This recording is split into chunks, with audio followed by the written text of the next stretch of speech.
My name is Mark. I'm Steven's brother, and Steven's a nurse. I was glad when the schools were quarantined, and I rejoiced even more when the whole city was closed. The start of the quarantine coincided with the school holidays, and nothing could distract me. It's a dream when you can stay home and play computer games. I didn't feel lonely. I simply began to communicate with friends more actively on social media. I have a lot of gamer friends, so we didn't get bored by getting together and staging raids.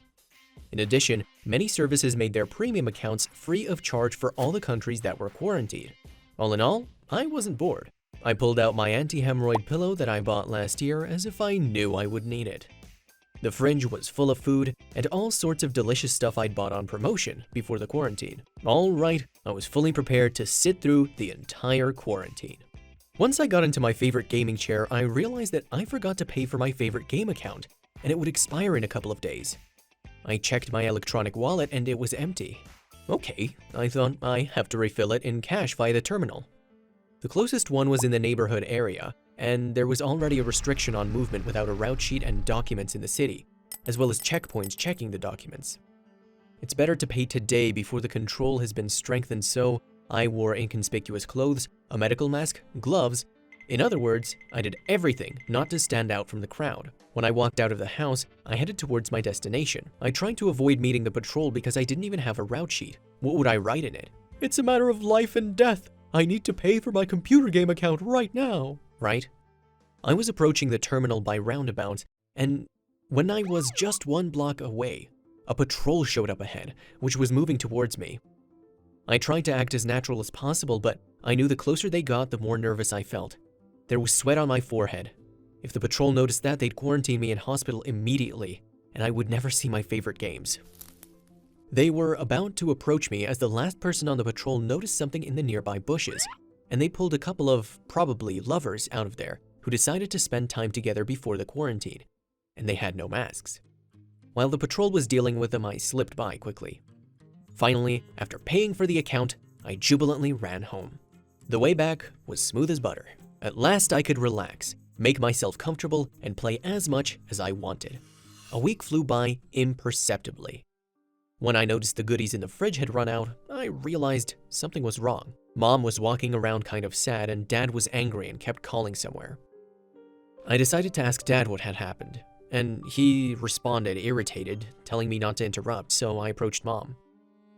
At first she didn't say anything, but when Dad wasn't home, she probably couldn't take the pressure and cried. I brought her some water, and she told me Dad had lost his job because the quarantine had cut back on the company's earnings. And besides, he hadn't even been paid for the last month. My brother spent 24 hours in the hospital. He told my mom everything was fine, but she knew what was going on there. There was a rumor that there were too many infected. But the saddest part is that my beloved grandmother seemed to have caught this coronavirus. Because she has all the symptoms, but since there was no room in the hospital, she was treated at home.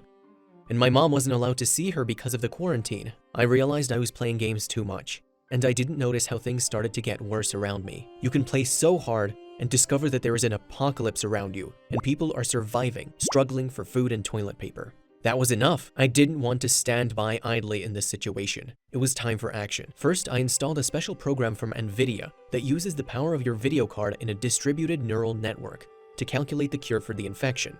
I have a powerful enough computer, and I didn't want it to idle for nothing. Second, I got the money I saved to buy a second monitor and gave it to my mom. Mom burst into tears and said that this money would be useful to Grandma, as that was the third thing I wanted to do, visit Grandma. I had the experience of passing the patrols, so I went out to the street, bought the necessary medicine at the nearest pharmacy, which were recommended in the treatment of coronavirus, and bought food from the supermarket. Then, with my backpack, feeling like a real spy or stalker, I went to my grandmother's. There were empty cars in the streets. Rare passers-by were wearing masks and immediately tended to move to the other side of the road. I finally got to my grandmother's apartment and knocked on the door, but nobody answered me. I had a set of keys to my grandmother's apartment, so I gently opened the door and stepped inside. There was silence in the apartment. Anticipating the worst, I entered the bedroom. Grandma was lying on her back. It seemed that she wasn't breathing. I started to think of all the ways to check if a person was alive, but suddenly, my grandmother sobbed loudly and turned over to the other side. Whew, it turned out she was just sleeping tight. Oh, I never felt so relieved. I woke her up and she told me that she had a very bad night with a fever that she had subdued just in the morning. I got there just in time. She had just run out of medication, and the food came in handy. I got her favorite buns and bread. We sat down to talk, and in the meantime, Grandma turned on the TV. There was a report interviewing a regular nurse. Although he was wearing a mask, I knew right away that it was my brother. He said that hospitals were overcrowded and couldn't accommodate everyone. So doctors needed the help of volunteers who were ready to look after lonely old people, particularly the sick. I realized that the next thing to do was to volunteer during the quarantine. Once I went to the commandant's office, I managed to get a volunteer pass. I was given a lecture on how to behave so as not to spread the infection. I was provided with antiseptic and other means of protection. So, I was no longer afraid to move around the streets, but on the contrary, I proudly displayed my pass to the oncoming patrols, and they didn't hesitate to let me through, and some even thanked me. Dad found a new, high-paying remote job. Grandma got better and consulted her acquaintances who suspected they had symptoms of coronavirus on what to do and whether it was the coronavirus. Over time, the situation began to improve. We took control of the spread of the infection.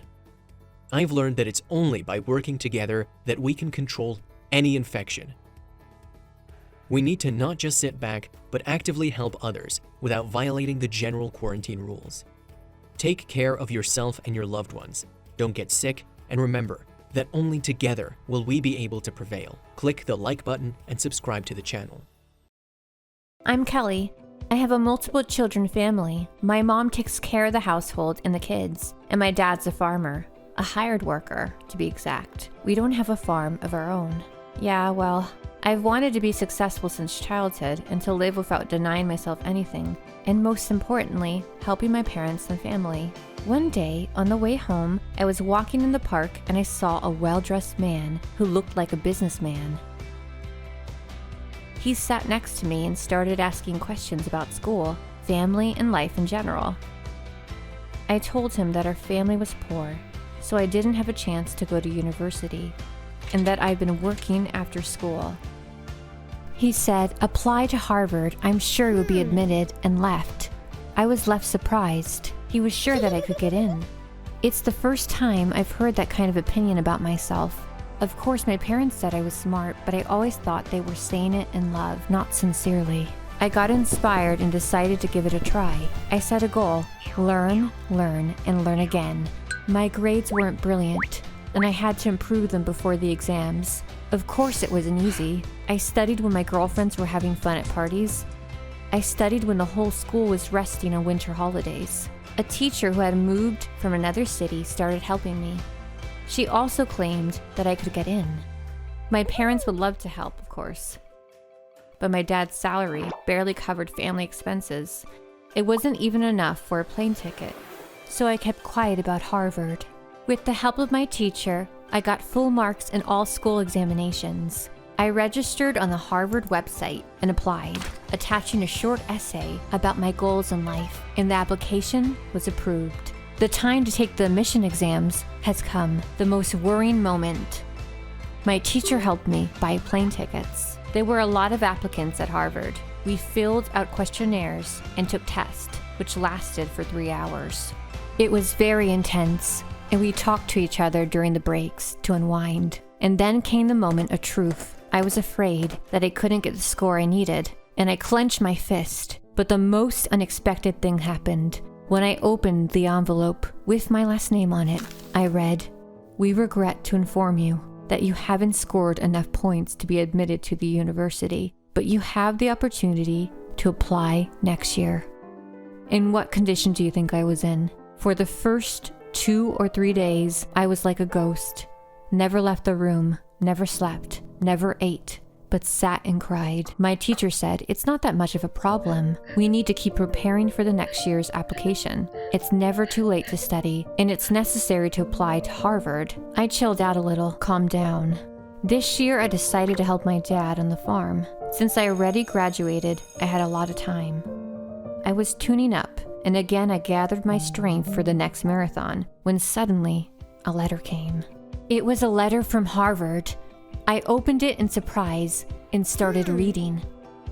Dear Kelly Griffin, we would like to apologize to you for the technical error, and we hurry to inform you that you have scored 2,400, which allows you to be admitted to our university. We are also pleased to inform you that you will be provided with an air ticket and will receive financial support for your tuition. We are waiting for your answer, no later than 10 working days. Yeah, I screamed like that. I cried with joy. My mother came running because of my screaming, and she was happy to hear the news. And my teacher said calmly, I told you you could get into Harvard. And most amazingly, while I was studying at university, I saw the man from the park. He's a professor at Harvard, and he comes from my little town. If you enjoyed the video, like it and write a comment. Also, subscribe to our channel